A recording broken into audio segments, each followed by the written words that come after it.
오늘 우리에게 주시는 하나님의 말씀은 이사야서 62장 6절부터 12절의 말씀을 중심으로 우리가 묵상하게 됩니다. 오늘 이 말씀의 배경을 좀 생각해 보면 이 말씀이 얼마나 대단한 놀라운 말씀인가 하는 것을 알 수 있게 됩니다. 오늘 말씀의 시작은 예루살렘이여 내가 너의 성벽 위에 파수꾼을 세우고 그들로 하여금 주야로 계속 잠잠하지 않게 하였느니라. 이렇게 시작을 하는데 여기서 예루살렘이여 라고 말할 때 예루살렘은 어떤 상태인가? 그것은 번영하고 도성이 튼튼하고 또 거기서 모든 사람들이 복되게 살고 있는 그런 예루살렘, 그런 것이 아닙니다. 외적이 쳐들어왔어요. 강대국이 쳐들어왔습니다. 바벨론에서 쳐들어왔어요. 그래서 성벽을 무너뜨리고 백성들을 짓밟고 그리고 지도자들은 전부 붙잡혀서 포로로 끌려가고 그리고 그 가운데 남은 이들이 그곳에서 생활하고 있고 폐허가 된 그런 예루살렘이었어요. 나중에 그것이 일부 회복이 된 부분도 있겠습니다만은 바로 그 예루살렘을 향하여서 예루살렘이요 이렇게 얘기하고 내가 너의 성벽 위에 파수꾼을 세우고 그들로 하여금 주야로 계속 잠잠하지 않게 하였느니라 이런 말이 나오는 겁니다. 폐허가 된 예루살렘, 본래 거기에 살았던 거룩한 백성들이 사라져버린 그 예루살렘, 물론 전체가 다 사라져버리진 않았지만은 그렇게 무너진 예루살렘, 국가도 사라져버린 예루살렘, 그 성벽 위에 파수꾼을 세웠다는 거예요. 이게 희망을 이미 여기서 노래하려고 하는 것인 줄 알겠죠. 근데 그 파수꾼이 주야로 밤낮으로 계속 잠잠하지 않게 하였다. 그러니까 파수꾼이 하는 일은 외적이 들어올 때 미리 알고 경고하죠. 또 그 파수꾼은 그 성을 지키는 일을 합니다. 그리고 때로는 파수꾼은 외부에서 오는 그 전가를 받아서 도성 안에 임금에게 혹은 해당하는 사람에게 전달합니다. 파수꾼은 이와 같은 역할을 하는데 이 무너져버린 예루살렘의 그 도성 성벽 위에 파수꾼을 세웠는데 밤낮으로 잠잠하지 않고 그것을 지켰다는 거죠. 이것이 다 예루살렘이 망했을지라도 그 예루살렘을 다시 회복할 수 있는 그 신앙인을 그곳에 두었다고 하는 상징적인 의미가 있습니다. 우리가 파수꾼을 한번 생각해 보죠. 또 우리가 예루살렘이라고 하는 것이 오늘 대한민국을 생각할 수도 있고 여러분의 가정을 생각할 수도 있고 여러분의 인생을 생각할 수도 있어요. 전제로. 여러분이 살면서 지금 실패하고 여러분이 무너졌습니까? 이 예루살렘과 같은 거예요. 여러분의 기업이 혹은 우리의 사회가 그렇게 무너졌습니까? 그렇다면 이 예루살렘과 같은 처지에 있는 거예요. 이런 때 우리에게 희망을 주고 여기서 벗어날 수 있는 길은 우리들의 마음속에 혹은 이 나라에 그리고 교회에 파수꾼이 있어야 된다는 거예요. 파수꾼은 어떤 사람이냐? 우선은 주야로 잠잠하지 않게 했다고 하는데 이 파수꾼은 바로 깨어 있는 채로 밤과 낮을 보낼 수 있는 사람을 말하는 거예요. 파수꾼은 잠들지 않습니다. 여러분의 삶에, 여러분의 일터에서 또 혹은 오늘 한국 교회에서, 우리 교회에서 그리고 이 나라에서 그렇게 깨어있는 자가 있어야 돼요. 그게 우리들에게 소망을 줄 수 있습니다. 여러분의 삶에 있어서 여러분이 파수꾼 역할을 합니까? 여러분은 깨어 있습니까? 여러분 지금 살아서 살고 있는 건가요?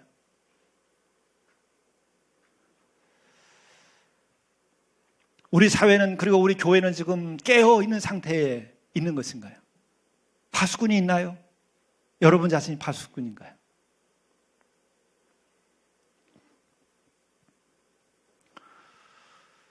여기서 파수꾼은 결론적으로 말하면은 영적인 파수꾼이에요.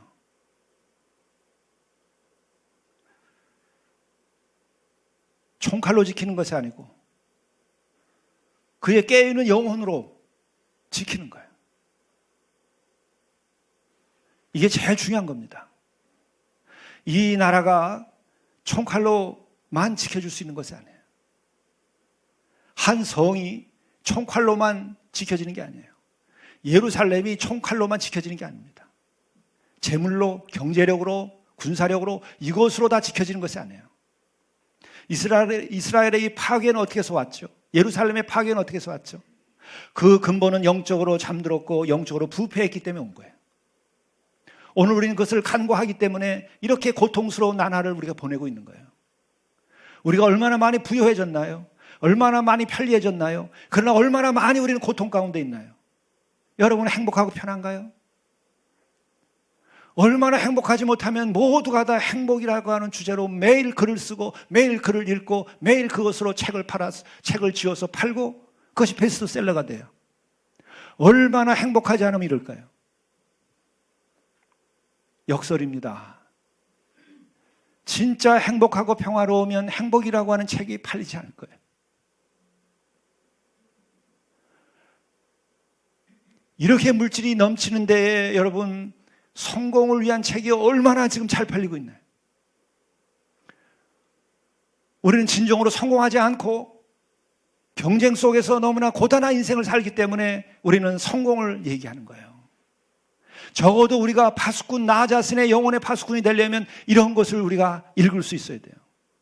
내가 고통 가운데 있고 내가 피폐해 있고 내가 얼마나 어려운 인생을 살고 있는가 하는 것을 내가 나 자신을 보고 깨어서 위로할 필요가 있어요. 이렇게 살아서 되겠나? 안 된다. 여기서 벗어나야 된다. 새로운 삶의 길로 가야 된다는 거예요. 그게 파수꾼은 깨어서 그 도성을 지키는 거예요. 나의 인생에 나 자신의 이 도성을 지켜야 돼요. 극단적인 예일 수도 있는지 모르지만은 우리 영성 클래스에서 함께 지냈던 분이 그런 얘기를 했어요. 처음 찾아왔을 때입니다. 목사님, 저는 암이 가슴에서 허리로, 허리에서 무릎으로, 그리고 이제 뇌까지 왔습니다. 목사님이 영적인 지도를 잘 하신다고 해서 찾아왔습니다. 그런데 얼마 전 의사 선생님이 찾아가니까 이제 더 오지 않아도 된다. 해줄 수 있는 약이 없다. 해줄 수 있는 치료가 없다. 그 얘기를 딱 듣는 순간에 이제 실컷 살아야지. 정신이 확 들더래요. 살려고 그렇게 병원을 찾아다녔던 것이 살았던 게 아니야.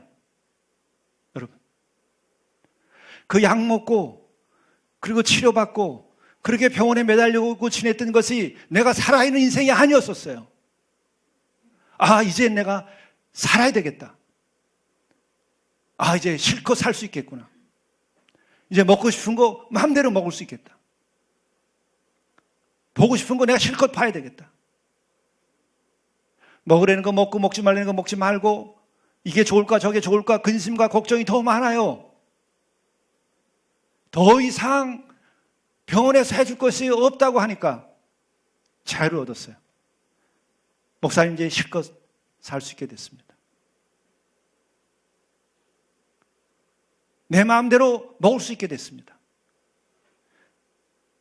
여러분, 지금 여러분이 먹고 싶은 거 마음대로 먹고 사시나요? 여러분이 즐기고 싶은 거 마음대로 즐길 수 있나요? 여러분이 두 다리 쭉 뻗고 사자처럼 누워서 하늘을 보고 여러분 푹 잠이라도 들 수 있나요? 여러분 거리에 나가면 여러분들이 정말 이 거리는 나의 거리라고 생각하면서 여러분 걸어 다닐 수 있나요? 아니면 여러분 이 교회 와서도 정말 오늘은 내가 은혜 받을 만한 날이고 나의 날이라고 생각하고 나의 예배라고 생각하고 나의 하나님이라고 생각하고 나의 하나님 안에 여러분들이 지금 거하고 있나요? 진정으로 주님 안에 여러분 뛰어들어 있습니까? 왜 신앙의 자유를 얻지 못하죠? 왜 은혜의 자유 가운데 살지 못하죠? 왜 실컷 살지 못하죠? 왜 실컷 은혜를 누리지 못하죠? 왜 실컷 말씀대로 살지 못하죠? 왜 끊임없이 우리는 변명을 뒤에다 붙이고 살고, 왜 두려움 가운데 살고, 왜 불안 가운데 살지요? 언제까지 살 것입니까?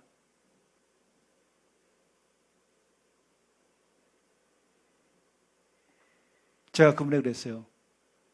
선생님, 깨어나셨군요. 멋있습니다. 깨어나셨군요. 멋있습니다. 사십시오. 누가 살지 못하게 했습니까? 병마가 여러분을 살지 못하게 했습니까? 암이 여러분을 살지 못하게 했습니까? 내가 살면 사는 거예요. 왜 못 살아요? 여러분의 경쟁자가 정말 여러분을 못 살게 하는 겁니까? 여러분 스스로가 거기에 구속됐기 때문에 못 사는 거지. 누가 못 살게 했습니까, 여러분을? 여러분의 아내가, 여러분의 남편이, 여러분의 어머니와 여러분의 아버지가 여러분을 못 살게 했습니까? 교회 목사가 성도들을 못 살게 했습니까? 살지 말라고 했습니까? 예수 그리스도께서 우리에게 오신 까닭을 우리로 하여금 마음껏 살라고 오신 거예요. 죄에 묶여 살지 말고, 어둠에 묶여 살지 말고, 내 자신에 묶여 살지 말고, 욕심에 묶여 살지 말고 살라 말이에요. 진리가 너희를 자유케 하리라. 그 자유를 위하여 주께서 오신 거예요. 적어도 이것을 우리가 알려면 깨어나야 돼요. 파수꾼이 돼야 돼요. 우리 자신에 대해서. 누구도 이 세상에 와서 원망할 수 없고 원망해도 소용없는 것이고, 삶은 다만 내가 사는 거예요. 나의 조국이, 이 나라가 어때서 내가 살면 되죠? 나의 아버지가, 나의 어머니가, 나의 가정이, 나의 자식이 어때서 내가 살면 되는 거죠. 나의 교회가, 나의 교단이 어때서 내가 살면 되는 거죠. 그것을 위하여 주께서 오신 거예요. 무엇이 우리를 못 살게 합니까? 내가 나를 못 살게 하죠. 나의 죄악이, 나의 어둠이 나를 못 살게 하죠. 나 자신에 대하여 오늘은 파수꾼이 돼서 나를 지켜야 되고, 깨워서 나를 바로다 봐야 돼요. 그럴 때 예루살렘이 회복이 됐어요. 이 파수꾼은 또 돌아오는 그 포로들을 기다리는 파수꾼이에요. 그 일을 위해 세워뒀다는 거예요. 지난날 여러분의 삶에서 파수꾼, 여러분의 포로로 잡혀간 여러분의 인생을 회복시켜야 돼요. 난 그의 만남을 잊을 수가 없어요. 이제 실컷 살아야 되겠습니다. 그의 영적인 만남은 영적인 삶이에요. 교회 왜 오죠? 목사를 왜 만나죠? 성도들의 교제가 왜 있죠? 주 안에서 깨어나라고, 그 깨어난 사람들이 함께 살라고, 그 기쁨을 함께 누리라고 우리의 만남이 있는 것이고, 성도가 있는 거예요. 교제가 있는 것이고.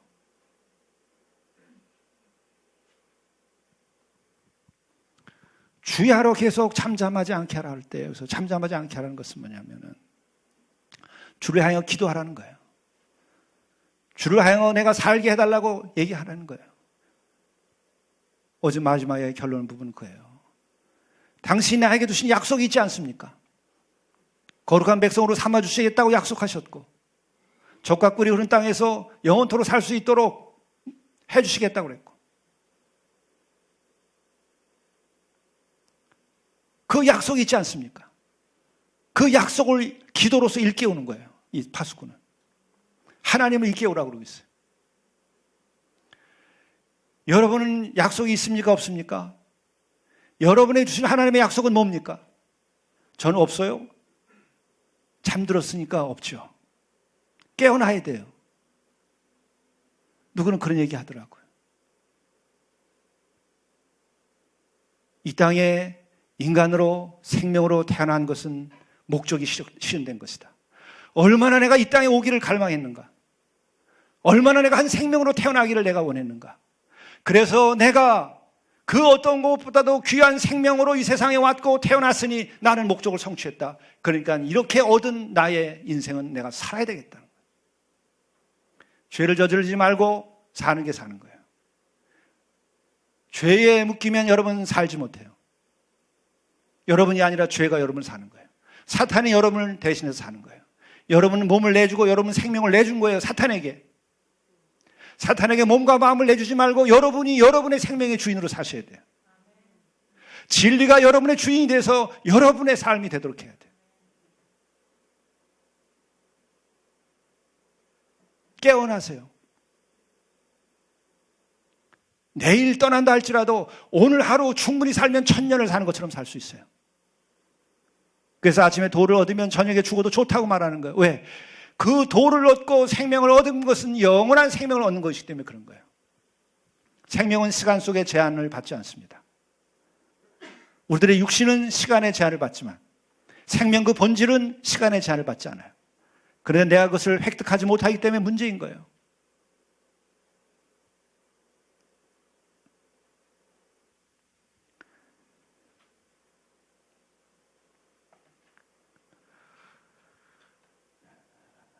오늘 이 나라와 이 사회, 이 인간의 현실을 한번 우리가 좀 생각해 보십시오. 지금 살고 있는 건가요? 정치를 하고 있는 건가요? 지금 살려고들 지금 이렇게 하고 있는 건가요? 살려고 하는 것이 아니라 삶을 스스로 그 길을 끊어버리고 어둠으로 지금 몰고 가고 있는 거예요. 그 대표적인 것이 그죠. 여러분, 물질이 무슨 구원이 될 것처럼 생각하고 있어요. 그러니까 다들 불행해요. 물질이 구원이 될 수가 없습니다. 물질에서 깨어나야 돼요.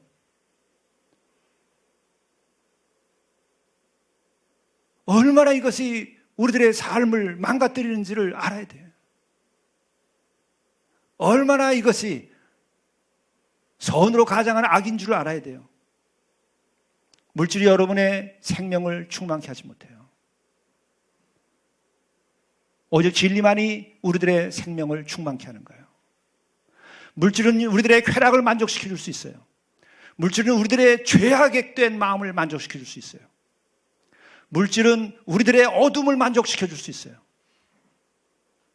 그러나 그것은 생명을 만족시켜 주지 못하는 거예요. 지금까지 여러분은 무엇을 추구하고 어떻게 살아왔습니까? 실컷 살았습니까? 생명으로 여러분은 존재했습니까? 주님이 오셔야 되는 까닭은 거기에 있는 거예요. 이 세상 사람들이 죄악의 만족을 위하여서 모든 걸 불태우며 그것이 행복인 줄 알았어요. 또한 깨어난 사람들 일각에서는 그 죄를 씻을 수 없는 것 때문에 너무 큰 고통을 인류 가운데 일부가 겪었어요. 그러나 예수께서는 두 개를 다 해결하는 거예요. 오셔서 죄악 가운데 있는 이들에게 그것을 만족시키지 말고 너의 생명을 만족시키라고. 그의 나라와 그의 의를 구하며 너희들이 천하보다 귀중한 영혼으로 생명으로 주어졌으니 그 생명을 충만하게 살라고 예수께서 가르치시고 일깨우시고 길을 보여주신 거예요. 그럴 뿐만 아니라 깨어서 자신의 죄로 인하여 고통받는 그 사람들 향하여 대신 죽어주는 거예요. 그걸 통해서 우리를 일깨우고 우리가 어떻게 살아가야 하는 건가를 알려주신 거예요. 우리의 양심을 찌르고 또한 그 사랑의 경험을 통해서 너희들도 나처럼 사랑하라고 얘기하는 거예요. 그것 외에는 우리들의 인류가 이 지상에서 희망을 가질 수 있는 길은 없어요. 지식이 여러분들의 문제를 해결할 것처럼 생각해요. 여러분 지식으로 해결 받았습니까? 그러면 수능 1등급 된 아이들은 정말 자유를 얻었겠네. 그 자유는 시험으로부터의 자유예요. 인생의 자유가 아닙니다. 더 큰 인생의 짐을 짊어지고 그들은 가는지도 몰라요. 그것을 여러분 보고 기뻐하지 마세요. 한 번쯤 노력한 대가를 그들이 누리는 것에 대해서는 축하하지만 그것이 인생의 길이라고 가르치지 마세요. 그건 죽음의 길입니다. 그렇게 가르치면.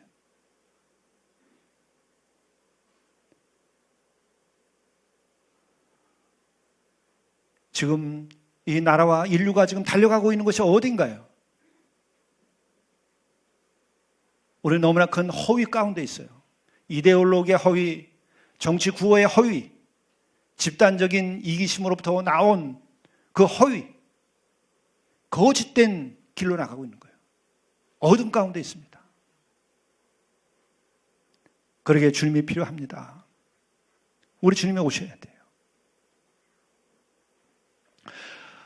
이 회복된 예루살렘, 그 예루살렘의 마지막 오늘 주어진 말씀 가운데 노래는 그거예요.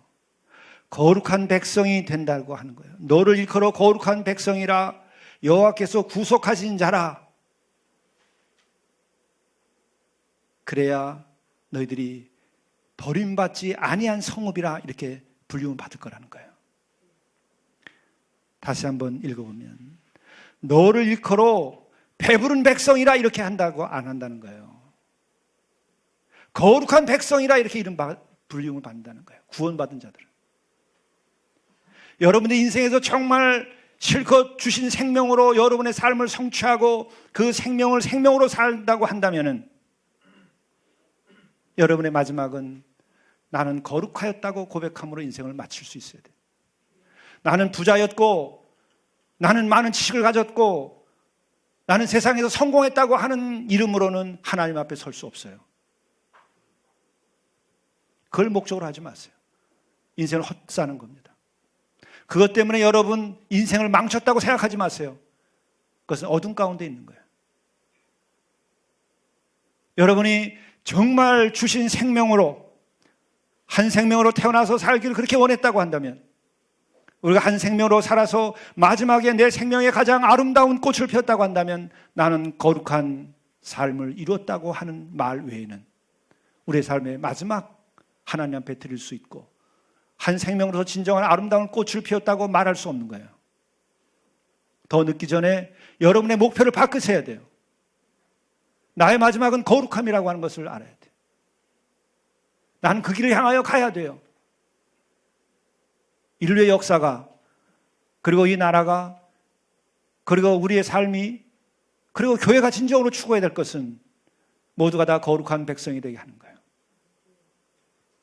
우리가 이것은 이미 성경에서 분명하게 얘기했는데도 교회조차 이것을 가르치지 않고 이루지 못하고 있어요. 뭡니까? 이집트에서 짓밟히며 목숨을 내놓고 살았었던, 인권이 유린되고 강제 노동을 당했었던 그 노예들, 이스라엘 백성들, 그 이스라엘 백성들을 끄집어내 가지고 하나님께서 광야를 통하여 마침내 그들을 새로운 백성으로 탄생시킬 때 배부른 백성으로 여러분 만들었습니까? 아니에요. 만나와 메추라기를 줬어요. 그러나 두고 싸놓고 먹지 못하게 했어요. 그날로 다 끝났어요. 하루씩 사는 거예요, 물질은. 그러나 그들의 마지막 목표는 뭐죠? 거룩한 백성이 되도록 하겠다고 그러신 거예요. 인간의 목적, 인류의 목적은 뭐죠? 거룩한 존재로 바뀌는 거예요. 아무리 내가 어떤 처지에 있을지라도, 부하든 가난하든 많이 배웠든 못 배웠든 아무런 상관없어요. 어느 가문에 어느 집안에서 태어났든 아무 상관없어요. 우리들의 마지막 목표는 그것은 거룩한 백성이 되는 거예요. 그 꿈을 이 성탄절엔 다시 꾸어야 돼요. 그것을 위하여 주님께서 오신 거예요. 우리 배부르라고 예수님께서 오신 거 아니에요. 배부른 것은 얼마든지 있어요. 우리보다 더 배부른 사람들, 배부른 존재들 많아요. 돼지우리 가보세요. 저 소를 키우는 외양간 한번 가보세요. 우리나라에도 저 강원도에 이런 데 가서 보니까 소를 기르는데 요새 깨끗하게 잘 길러요. 기름이 절절 흘러요. 배가 충만합니다. 인간도 그걸 가지고 행복하다고 말할 수 있다고 한다면 더 이상은 인간이 아닌 거예요. 우리의 목표는 배부른 것이 아니라 거룩한 거예요. 굶어도 거룩하면 되는 거예요. 그게 행복이에요. 진정한 행복이에요. 예수님께서는 그 길을 가르쳐 주기 위하여 우리에게 오신 거예요. 그래서 예수께서는 함께 먹고 마시고 지내셨지만 거기에 거룩한 기쁨이 있었어요. 함께 먹고 마시는 그 자리에 진정한 사랑이 있었어요. 거기에 회복이 있었어요. 가난한 자들 데리고 같이 먹었어요. 죄인을 데리고 같이 먹었어요. 병든 자를 데리고 같이 먹었어요. 내치지 마세요. 그건 육적인 것이고 악한 것입니다. 가난한 자도 병든 자도 아픈 자도 못 배운 자도 그 누구도 조건과 상관없이 더불어 먹고 마시며 지내는 것이 생명을 생명답게 축제로 사는 거예요. 우리 교회에서 어려운 이웃과 더불어서 식사하는 거, 여러분 이것은 생명에 참여하는 일이에요. 주님께서 원하시는 일이에요. 그것이 여러분에게 주어진 복인 줄 아시고 살아갈 때 여러분이 진정한 생명으로서 여러분의 삶을 성취하게 되는 거예요.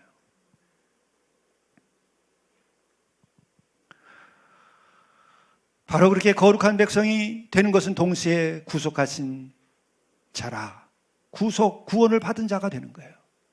그런 이들은 버림받지 않게 된다고 말하는 겁니다. 버림받았을 때도 회복될 수 있어요. 우리 나라와 또 진정 교회가 거룩하기 위하여 뜨거운 열망으로 주님을 기다리고 주님과 더불어 산다고 한다면 어떤 처지에 있을지라도 회복될 것입니다. 여러분의 가정이 배부르고 하기보다는 여러분이 거룩해지려고 노력한다고 그럴 때 여러분의 가정은 더 속히 회복될 수 있어요. 우리의 직장도 마찬가지입니다. 우리의 이익과 또 우리의 직장이 추구하는 것이 무엇인가? 인간의 생명을 북돋고 그 일을 위하여 우리가 공헌해야 돼요. 그럴 때 하나님께서 우리 모두를 구속하시고 우리 모두를 거룩한 백성으로 삼아주시고 거기에서 진정 자유와 해방이 있는 겁니다. 이 성탄절에 정말 우리에게 오시는 주님, 그 주님을 모시고 우리가 참 생명으로서 우리의 생명 충만하게 살아야 됩니다. 우리가 깨어서 우리의 삶을 실컷 살아야 됩니다. 어둠에서 벗어나서 빛 가운데서 우리가 자유롭게 살아야 됩니다. 그것을 함께 살자고 주님께서 또다시 오는 거예요. 그분을 만나서 다시금 우리가 자유롭게 우리의 인생을 멋있게 살아야 됩니다. 그 끝에 거룩한 빛이 여러분의 빛일 것이고 여러분의 인생도 그런 빛을 발하게 될 것입니다. 기도하시겠습니다. 생명의 근원신 주님, 그 생명을 가슴에 품고 이 땅에 오셔서 주고하는 생명을 살리시고 빛이 되어주시고 길이 되어주신 것을 감사합니다. 우리가 정녕 주님을 이 기다리는 계절에는 거룩한 마음으로 바로 그 주님, 생명의 주이신 주님을 바라보고 우리가 주님을 모실 수 있게 도와주시고 우리가 그 주님을 모시고 실컷 살아갈 수 있는 삶이 되도록 인도해 주옵소서. 예수님의 이름으로 기도드리옵나이다. 아멘.